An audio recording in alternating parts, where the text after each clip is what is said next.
Good evening, everybody. I didn't get that loud enough. Good evening, everybody. Good evening. That's much better. Thank you very much. We cannot do the educational programs that we're doing without the support, the financial support that we get from corporations and from the pharmaceutical industry. And for tonight's program, we want to thank Celgene and Sanofi Genzyme, and I hope that you could all thank them as well. All right? It's very, very important that you all understand that they are not here to just get you to use their medications. They really don't care what medication you're using when you're attending our program, as long as that you are here to learn about the different things that you will hear about tonight.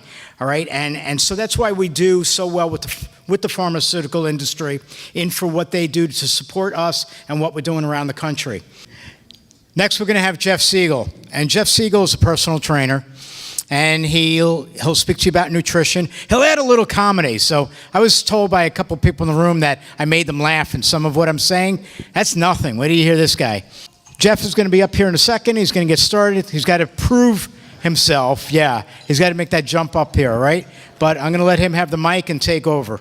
If I use the other word, which is in the topic, you guys might have been frightened by it. I don't know. A lot of people get frightened by it, just don't like to use it. Do you know what word I'm talking about? Shh. They heard you over there. No, exercise is not a bad word. It just has a different meaning as you get older.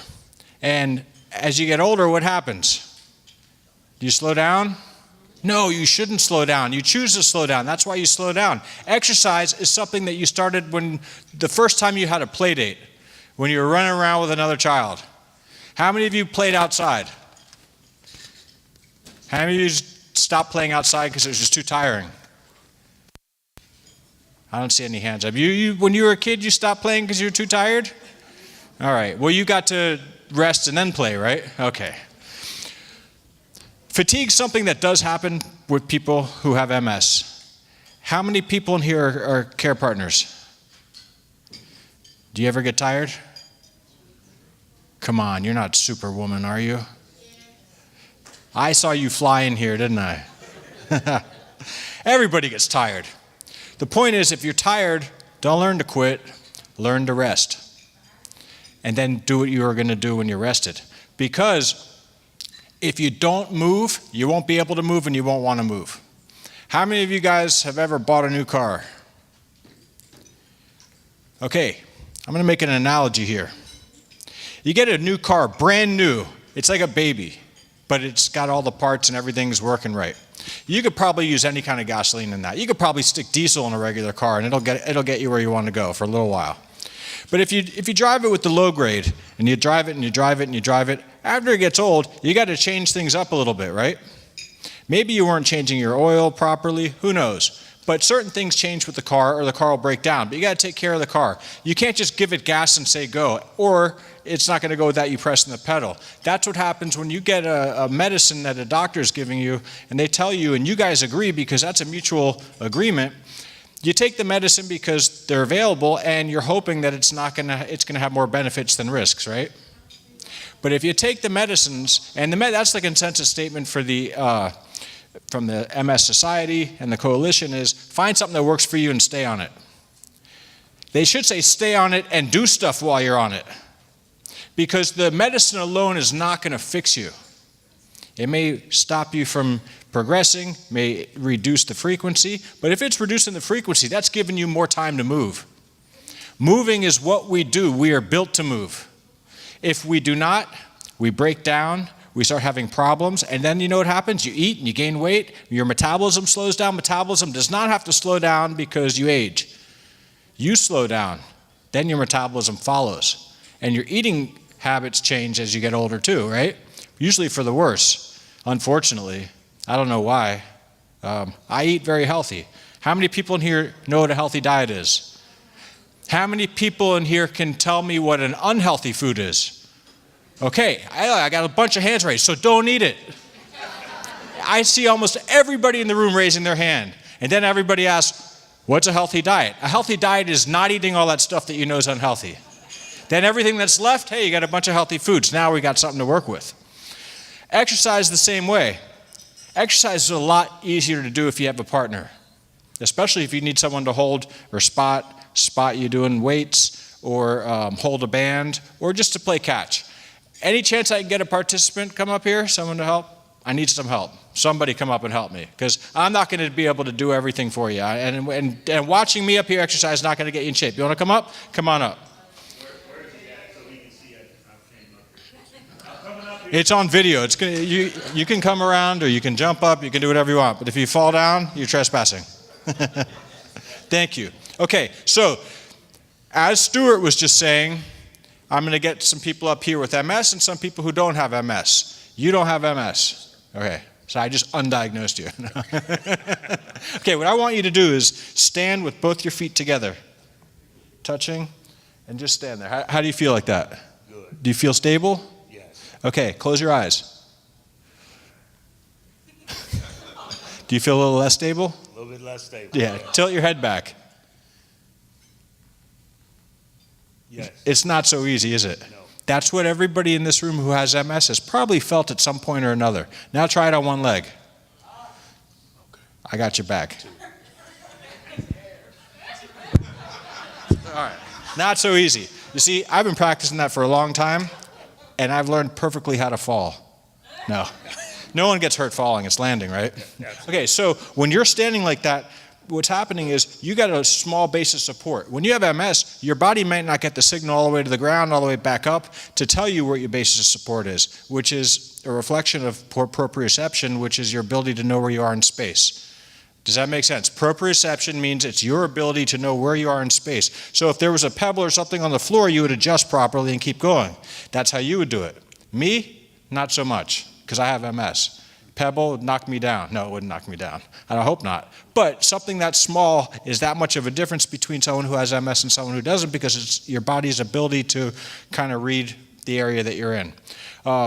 So if you, actually I don't have a seat up here. You obviously lift weights, right? A little bit? All right. How much you bench press? No, I'm just kidding. You don't have to tell us. Okay, so face this way, and you know what a ready position is? Like that? Okay, one arm out. Now you're going to do a single arm bench press. Where do you feel it the most? You feel it there? Where do you feel it anywhere else? You feel your core at all? Press all the way. Why can't you press anymore? You're stronger than that. There you go. You know why that? Because your core is preventing. Now go. Press. You feel it in your core? Yep. Feel it right, should feel it right in here, right? Okay, so if you were to do one arm presses instead of doing bench presses, you'd have a lot more core strength. That goes for everybody, not just him. First off, I forgot to ask, do you consent to be in this video? Absolutely. All right. I'm holding a gun to you to say it. Oh. No, so by doing a single arm press, if you had a band or if you just had a dumbbell, you probably never thought about doing a dumbbell press with one arm on your back in the middle, because why would you think about that? People do it with two hands. But if you do it with one hand, what happens is you're pressing and it's preventing you, your core is preventing you from falling off the chair or off the bench press. Same thing goes for doing anything on a single leg. You have to balance, but if you're pressing with a single leg, it's going to become more difficult to counterbalance with your body weight. Now, if you can't do something standing, see he's doing this standing, let me grab a chair. Have a seat on there. Okay, so now don't lean on the back. Now do a press. Yeah, you feel it there, right? You see, I'm not that strong, but with one arm it's hard. Go ahead, see? That's because, and you want to hold on, right? That's how you adjust. See, if I was in the gym and I told him to do that, he'd say, you're crazy. And he'd say, why are all these people looking at me? But the point is, you need to have a strong core if you want to move. You need to have a strong core if you want to stay in your chair without falling out. A core is what keeps you upright. If you can't be like this, you're going to lose the fight with gravity. You end up like this in a chair. And unfortunately, most of us in this country especially work at a desk, and what do you do at a desk all day? You're sitting there like this, right, all crunched down. And why do you think people stretch their hamstrings so much? Because their hamstrings are shortened all day. How many people have to stretch their quads all the time because their quads are tight? It does happen if you're one of them. But this muscle here and this stretch, this muscle is on stretch all day long. These are not. That's why you stretch your hamstrings more. Thank you very much for coming up here. Come on, a round of applause. Now that he came up, now I want everybody else up here. All right, I just want one other person up here. Hey, I got toys. Okay. I like All right. You did, so you're nice and warmed up. So what are we gonna do? Well, first I want to make sure that you consent to be on this video. Yeah, I consent. You No. gonna pay me for being on this video? We'll talk about that later. Okay. All right.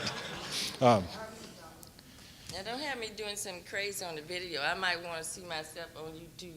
Go like this. There, okay. Now I can say she flexed on stage. But I had to ask you to do that. All right, can you catch okay? No. Okay, then let's see you catch bad. Good. That's 4 pounds. Oh, that's good. Don't go too far back. There's a cliff back there. I won't tell anybody.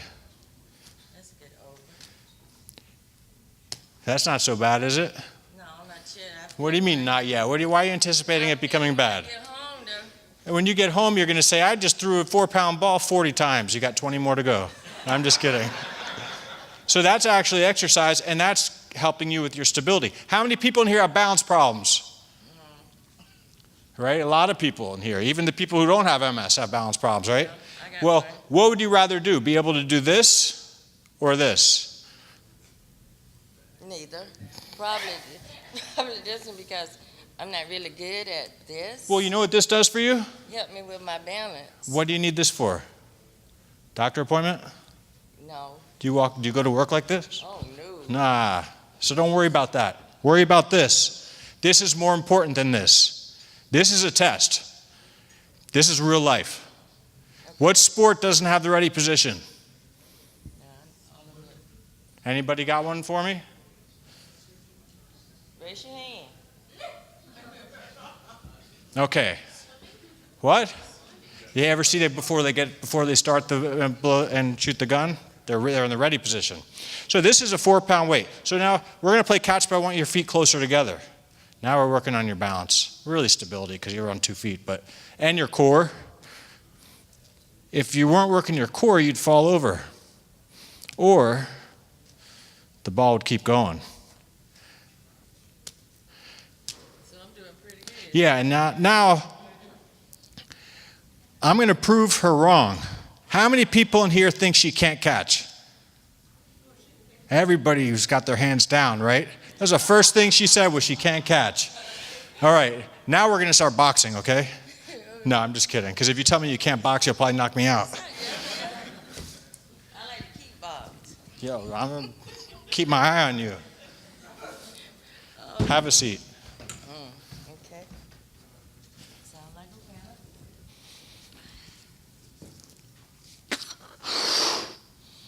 I don't have to blow. It's your birthday, right? No. No cake for you. Yeah, no. One thing that everybody can do is play with a balloon. At some capacity. Raise your hand if you can't raise either of your hands.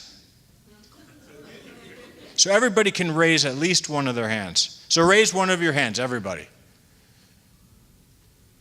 You're not everybody, you're on stage. No. All right, so if you can raise one hand, then try catching this. Not too bad for someone that can't catch, right? I'm going to keep picking on you. So that's working her core. Now, if you were to have somebody else to do this with, you'd be like, wow. They probably want to throw it every which way, and I might have to get up out of the seat. Yeah, watch this. Now catch it. Got to get up out of the seat. Get up out of the seat. Get up, get up, get up, get up. Dr. Rebecca looking at all this. There you did it. Can you do squats? Yeah. I just watched you do it. I just watched you do a squat. Wait, take a seat, have a seat, have a seat. Okay, stand up one more time. Now you did 2 squats. All right. Yeah, everyone, round of applause.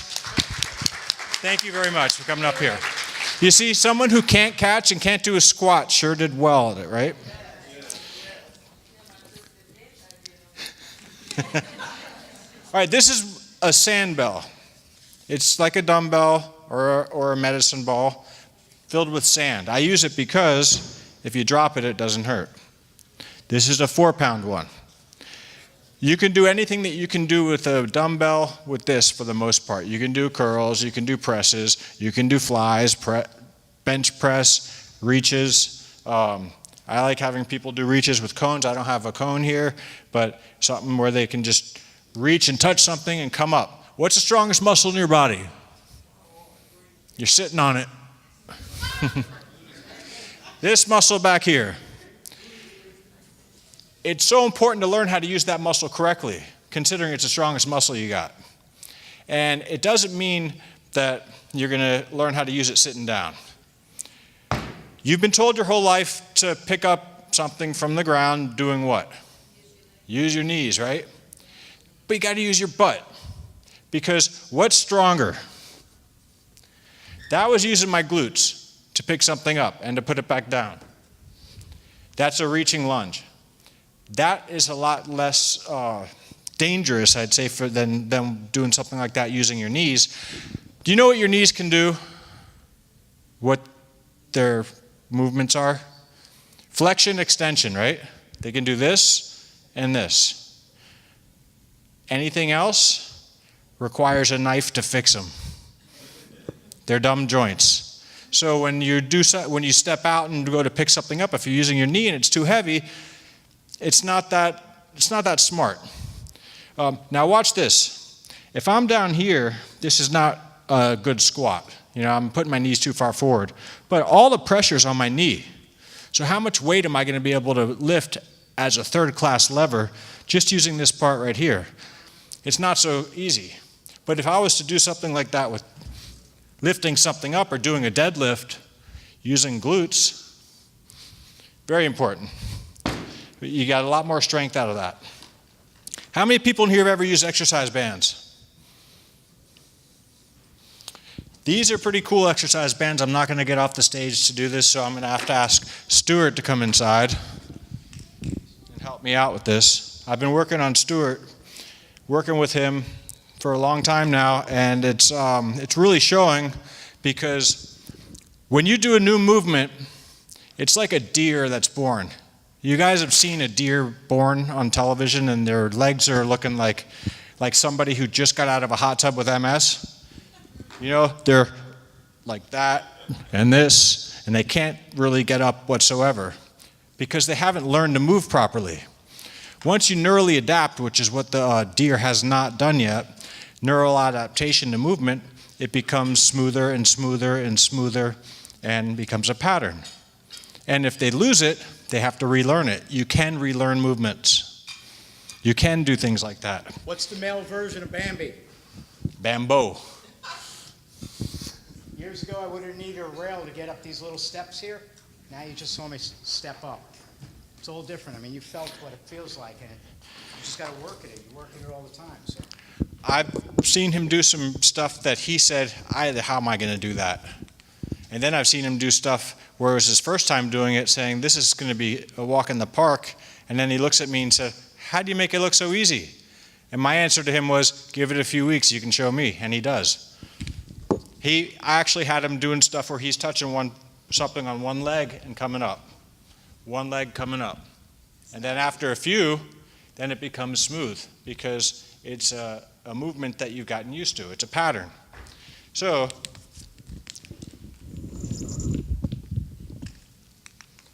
two arms. What we're going to do is rows. How many of you have done a row? Okay, when you do a row, bend your knees a little bit. There you go. Hey. So what he's doing is he's working his arms, he's working his upper back, but he's working his lower back as well, because if his lower back was not working, he'd fall forward. So now let me show you. Have a seat.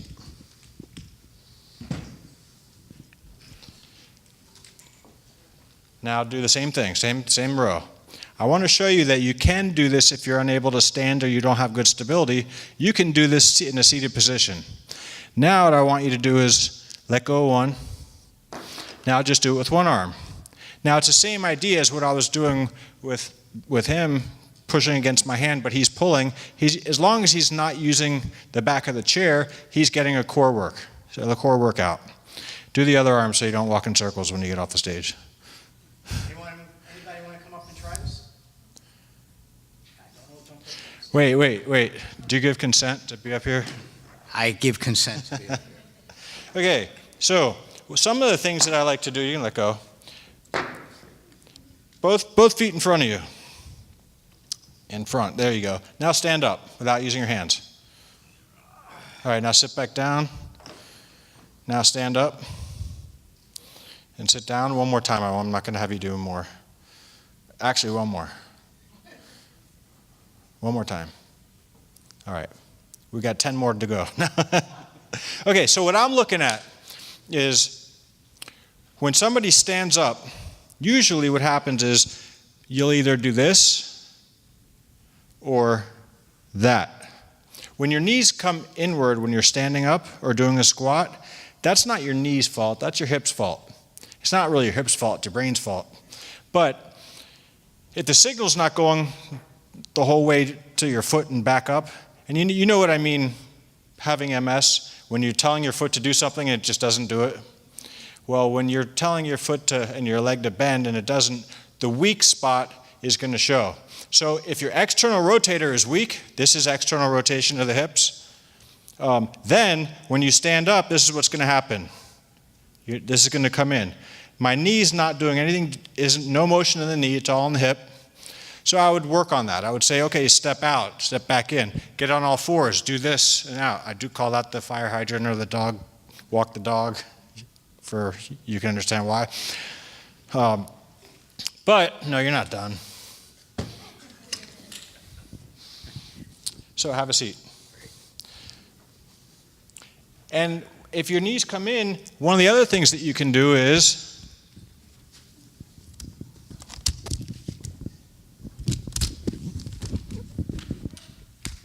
so now stand. So what he's doing is he's pressing out, he's abducting with his legs. And one more time. Okay, you can have a seat. We didn't work out today. I wanted to get something in today, so he's got his workout in. But yeah, thank you. Believe it or not, what he just did wasn't so easy. But before he practiced it, it was near impossible. Usually when I'm working with people, I want to know what their goals are. Everything has to be goal-oriented. You wake up in the morning, your first goal of the day is, I better make it to the bathroom, right? But no, your first thing is probably getting out of bed. You don't think about it as a goal, but if you couldn't get out of bed, you'd think of it as something you wish you could, right? So do it. You get up in the morning, do more. Get out of bed. Go somewhere. I talked to most of the people at the tables here today, and what people wanted to know was all kinds of stuff. I mean, is it good to walk from city to city? Only if you can't, you have a problem with it. Walking is great. That's how we ambulate. If you can walk, you should walk. If you can't walk far, then walk as far as you can. If you are smart enough, you remember that you got to make it back too. And with MS, you get, there's a lot of stuff that you forget. How many people in here have cognitive problems? How many people raise your hand that don't have MS? How many people in here have walked into a room and said, what am I doing here? I already heard the doctors talking about that before, but okay, I've got one bit of advice. If you ever find yourself in the kitchen and you don't remember why you walked in there, get the hell out. Because you'll eat something and you weren't hungry if you don't remember why you're in the kitchen. That's really important. And then you'll end up gaining weight. And then you'll say, it's because I have MS and I can't remember. No, it's not because of that. There's some other things I have in here. Furniture movers. How many people have ever used these? How many people are really good with them? How many people want to help me move my furniture? These are great for a lot of things. I actually had them out when I was in the plane today coming here, and I was just doing this. I was pushed into the corner, all the way up against the window, kind of looked like that. But my legs were getting tight, so I did this. I switched legs. Person next to me wanted to know what I was doing. I said, get up, let me sit there, and I'll show you. But I was just keeping my legs loose. This is loosening up my hips. This is loosening up my knees. And if you do it standing, you can help balance with this. So while balance isn't isn't the exact outcome that you're looking for, stability is, you can still do balance work by doing something like that or like this, and eventually it might be able to be done without that. But this is like a kickstand, and it's developing into a single-legged squat. So this is all on this leg. This is just going for the ride. If I tried to push with this leg, which is why I use it, I would do that and probably scream. They're also good for your arms. Wax on, wax off. You know the Karate Kid? Well, that's good for internal and external rotation of your shoulders. All this stuff means nothing if you're not eating healthy, though. And that's the fuel that you put in your car. Because if you start and you get that new car and you keep putting the wrong kind of fuel in, eventually your car is going to be a diabetic and have heart disease. Those are the things that happen when you don't eat properly. If you don't eat properly, you're going to develop stuff in addition to MS. Who needs that? There's not any diet known that's going to help your MS. But there's a whole lot of foods out there that's going to really hurt it. Because if you go to your neurologist, and we heard about comprehensive health care, and you want to talk to your neurologist about what you're there for is MS, you don't want to go there and talk about, well, I'm taking this for my MS and that for my MS. How is this heart medicine and this diabetes medicine or this other medicine of 10 other illnesses, how is that going to affect my MS? And how's it going to affect the meds that I'm taking for my MS? And all these different things that take the place of the time that you'd be able to spend on talking just MS. I mean, that's just the tip of the iceberg of why you don't want to have other issues. But exercise is something that can prevent those. Those are preventable things. Those are things that you can have, that you can get better by exercising and eating healthy. That's what life is all about. How many people in here were told as a child, the most important meal of the day is? Breakfast. Why don't you eat it? How many people in here, just nod your head a little bit, don't eat breakfast? I can tell who doesn't eat breakfast, not just by the people who are nodding, but by the people who are with them that are going, didn't point fingers. But breakfast is the most important meal of the day. Of course it is, because it's the first meal of the day. So when you wake up and they say, what's the most important meal of the day? You're not going to say dinner, and then you got to wait till dinner to eat. No, breakfast, because you just fasted. You just went without eating. Now it's time to replace, the foods that you need. And if you don't eat breakfast, you're going to have emotional problems. You're going to be angry. You're going to be frustrated. You're not going to think clearly. You're going to have cognitive problems. And guess what? You can't blame that on MS unless you forgot to eat. Then there's a whole nother story. Then the person that's next to you looking at you saying, you didn't eat breakfast today, should be reminding you to eat breakfast.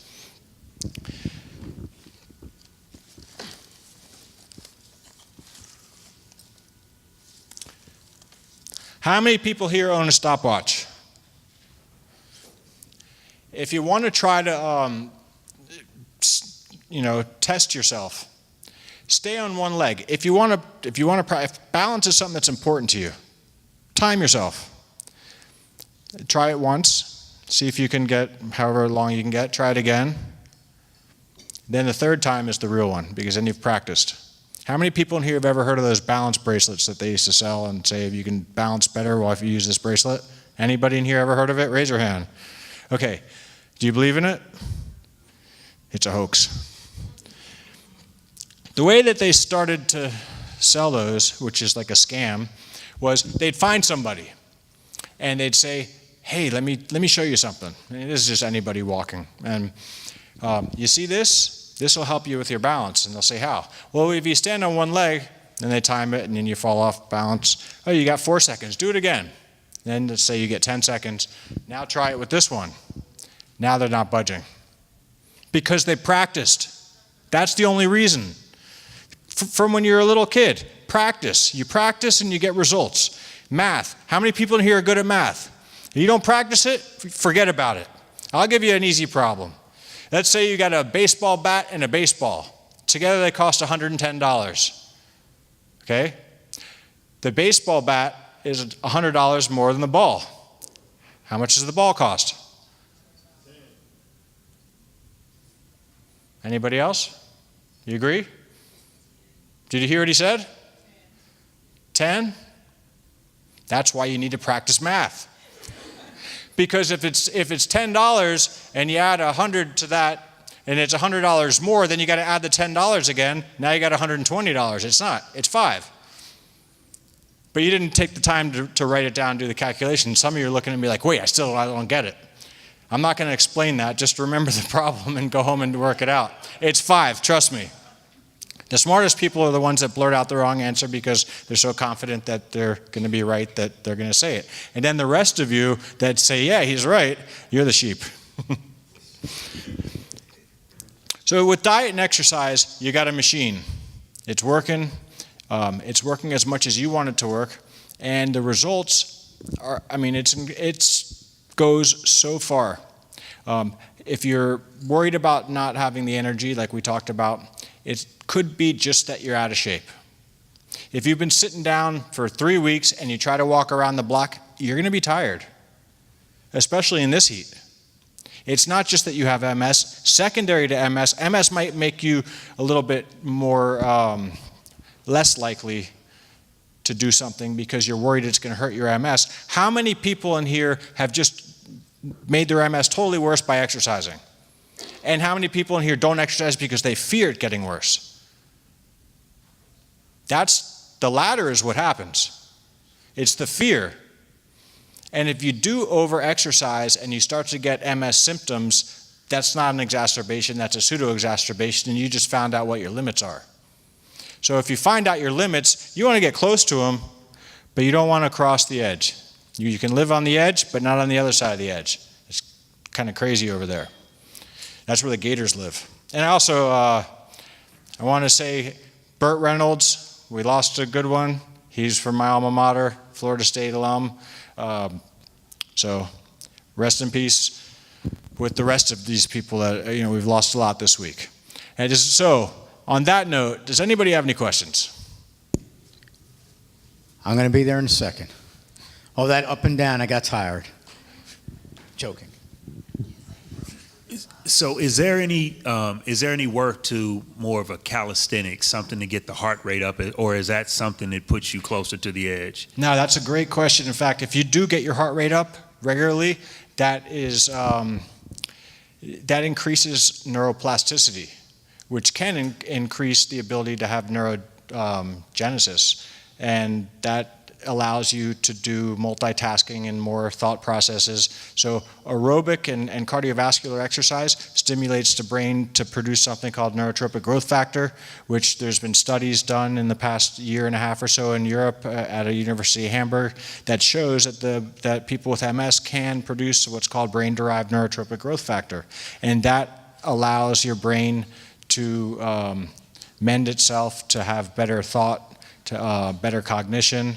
So if that answers your question, if not, I gave you a little extra. We got a question in the back. You guys talking in the front, can you help me out?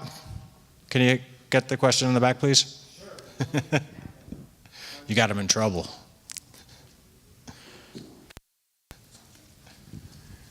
Sir, can you just repeat that last term you used? That last I made that term. up. What, brain-derived neurotropic growth factor? Or neuroplasticity? Neuroplasticity. Okay, thank you. Now, here's the thing you don't have to worry about. You don't have to worry about forgetting this, because we're video recording. So everything that happened here tonight, you did not need to make notes, because it's going to be published in a few weeks. Right. So we're going to publish it. So for anybody here that thinks that they're going to forget something that happened here tonight, as soon as we publish it, we're going to send an announcement out to all of you to let you know that you could watch it. All right?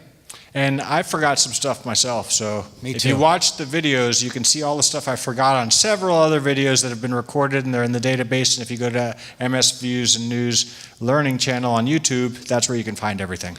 I forgot something, too. I forgot to introduce him earlier. Now, he introduced me somewhat.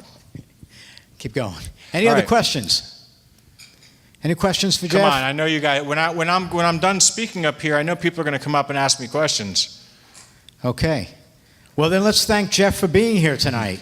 Thank you. Thank you guys Thank for you. being here. These programs don't work without you.